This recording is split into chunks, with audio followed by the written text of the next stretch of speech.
Good morning, my twins. I just wanted to share with you a little bit about tie blankets and their magic. I've had lots of feedback recently about the tie blanket project, and I think I wanted to offer a little bit of clarity. First off, my mom taught me how to make tie blankets, and as many of you know, she's having some health challenges, and so when I took up making tie blankets, it really touched my heart because it was something that she taught me how to do. As you know, I travel all over the country and hug twins, and I was putting together a hug gathering in my area, and there were a bunch of twins that were coming, and my first hug gathering was good. A lot of people got to talk through their emotions and so on, but I found that it was very draining, and I didn't, even though it was healing for everybody to talk through everything, I didn't feel like the end result, like there was something after that could kind of be carried with us. So 3 months later, I had another gathering, and I had a bunch of tie blanket kits that I wanted to put together, and I thought, you know what, this would be a great craft or a great project that we could all work on. It's super easy. You don't have to be talented. You just got to be able to cut and tie. That's it. It's super simple. And so when we went through that gathering, we had an opportunity to share, just like we did at our first gathering, which was awesome. But while we did that, we were making these blankets. And by the end of the day, we had made 12 blankets and had so much laughter and so much joy. And at that point, we decided, oh man, this is great. We need to make more. And we had sent a couple of the twins home with blankets that day, but then Lisa and I got super excited, and we decided to go to Joann's and buy some more kits because we thought, oh my gosh, this is fantastic. We need to do more of this. And while we were there, we spoke to a clerk who knew Stacy Kessel, which, as many of you know, is a relatively new twinless twin. And she told us about her.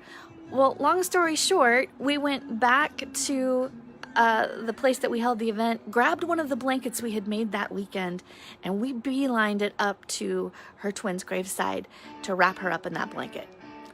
And so that's how the tie blanket project kicked off. It wasn't like when I originally envisioned it, it was intended more to be just for a project for us to work on while we were gathering. And then if the twins decided to share the blankets with each other, that's great. Or if they just wanted to take it home with them, that would be fine too. But the more we posted about it, the more pictures that were posted, suddenly we had twins saying, hey, how can I get one of those? And it was like, oh, you mean there's more people than just the ones that are coming to hug gatherings that want these blankets? And it became this movement. It became this huge project that many twins wanted to participate in. And so, long story short, Lisa offered to help me keep track of everything, and we started taking requests, and then there was a huge sale in November, and a bunch of piles of blankets were donated. And next thing I know, I think we're turning the corner of 100 blankets now that have been made and distributed. And so it's just that's the history behind the tie blanket project. Again, it was just meant to give us something to do where we were processing our grief in a group setting.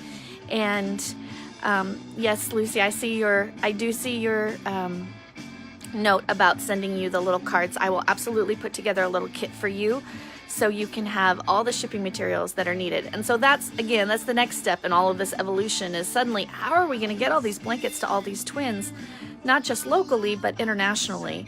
And so, again, it's taken on a life of its own. And so I want to answer the question about who can participate.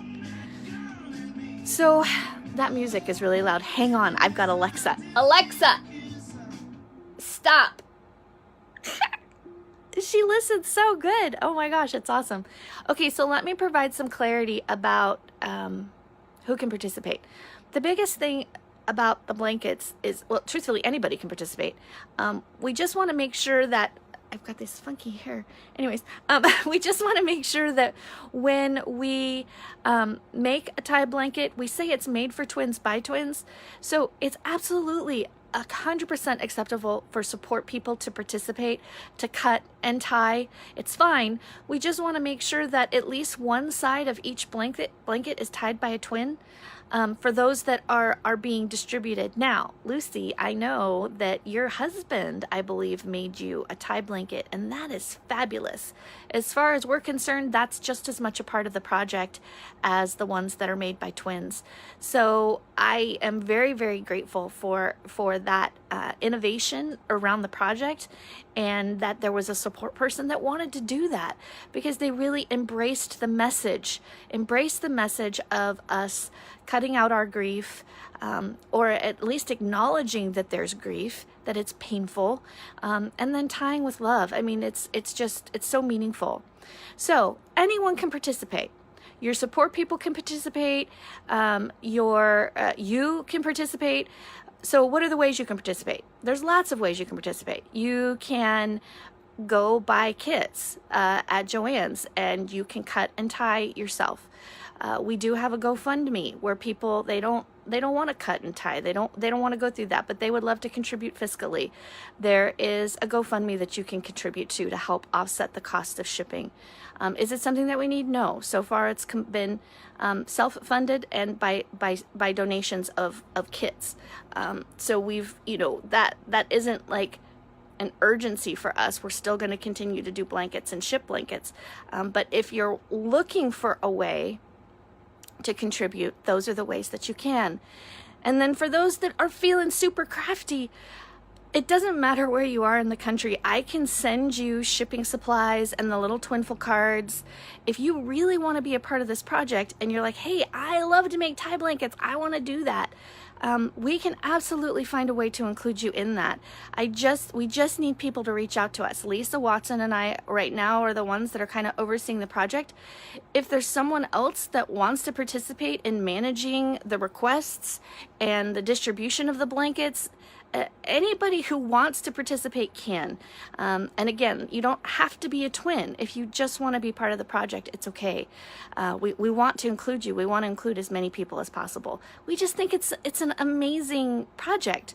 And again, it was created as a way for us to put some energy into being productive while we were processing our grief at a gathering. So we had no idea that it was going to turn into what it's turned into, and we're just so grateful, just so very grateful. Lucy, thank you. I'm seeing you. I will absolutely put together a kit for you with the shipping supplies and the cards and all of that. So I will be more than happy to make sure you have what you need so you can participate, okay? And I just appreciate your patience with me figuring all of that out. So twins, I hope that answers some of your questions that you have about the project and understanding how it got started and ways that you can participate and get involved. Even with receiving blankets, we just need to know your favorite colors, the type of material that you like, or your twin, what would remind you of your twin. I have samples here.